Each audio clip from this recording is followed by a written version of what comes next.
X पर हमें view चाहिए क्योंकि जो अर्जी थी आईएक्स की मार्केट कपलिंग के खिलाफ उसको खारिज कर दी है एप्टेल ने, एपेलेट ट्रिब्यूनल फॉर इलेक्ट्रिसिटी ने।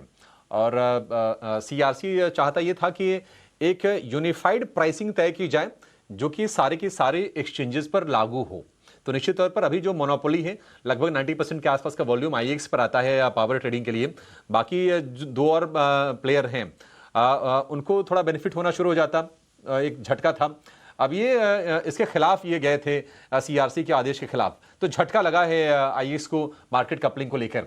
आईएक्स डे लो पर 4% की गिरावट, क्या आप यहां से और फॉल बढ़ते हुए देख रहे हैं? स्ट्रक्चर वीक है और एक बड़ा ब्रेकडाउन देखने को मिल सकता है। आप देखोगे आईएक्स अपने 5 साल के लोवेस्ट लेवल के आसपास आ चुका है। दिसंबर और मैं 2023 की बात करूं तो 116 के लो बने थे, वहां से रिकवर भी हुआ था, बट वापस लास्ट ईयर में 130 आया और इस बार वापस 119 के आसपास का लो बना है। तो दो चीज ध्यान रखनी पड़ेगी, एक तो 116 मेजर सपोर्ट है, 116 का लेवल यदि तोड़ता है तो फिर तो नए डाउन साइड ओपन हो जाएंगे जो इसको 2 डिजिट के अंदर भी नहीं ले जाए।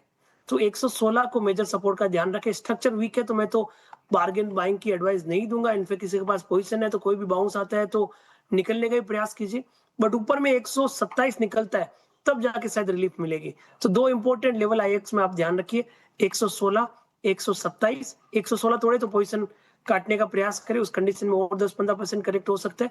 127 निकलता है तब जाके थोड़े बहुत कोई 5-10% रिलीफ होने की चांस मिलेगी। तो इन दो इंपॉर्टेंट लेवल को ध्यान रखिए। बाकी स्ट्रक्चर नेगेटिव है, आपके पास पोजीशन नहीं है तो बेटर है नहीं ले, पोजीशन है नहीं काटना चाहते हैं तो एवरेज तो बिल्कुल मत कीजिए।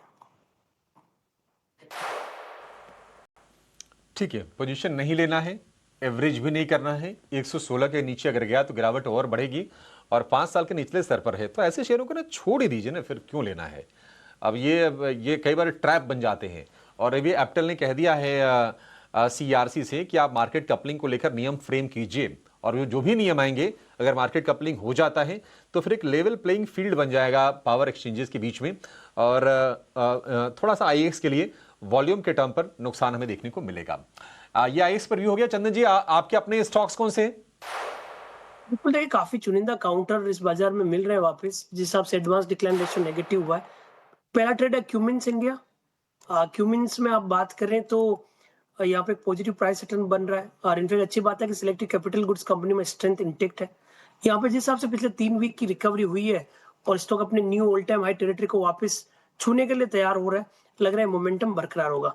तो यहाँ पे खरीदारी की सलाह 4385 के सपोर्ट से खरीदारी करें, ऊपर में लगभग 4650 तक के टारगेट बनेंगे। दूसरा ट्रेड रहेगा बिकवाली की तरफ, वो रहेगा आरवीएनएल। रेलवे काउंटर नहीं परफॉर्म कर रहे हैं, वीकनेस है। एक तरफ जब बाजार गिर रहा है तो यहाँ पे बिकवाली के माहौल और ज्यादा हावी हो रहे हैं, शॉर्ट्स के बिल्टअप है, लगातार लोअर टॉप लोअर बॉटम के सीक्वेंस बन रहे हैं। तो आरवीएनएल पे बिकवाली की सलाह रखेंगे। लेवल की हम यदि बात करें फ्यूचर में तो 285 का स्टॉप लॉस रहेगा, नीचे में 265 तक के डाउन साइड देखे जा सकते हैं। ठीक है, एक लॉन्ग और एक शॉर्ट है चंदन जी के पास। और बिल्कुल ऐसे बाजार में ना जब आपको लगता हो कि अच्छा बाजार की दिशा क्या होगी, आगे बाजार में क्या होने वाला है, तो सेफ्टी पहले जरूरत होती है और उसके बाद रिटर्न दूसरे नंबर पर आता है। तो ये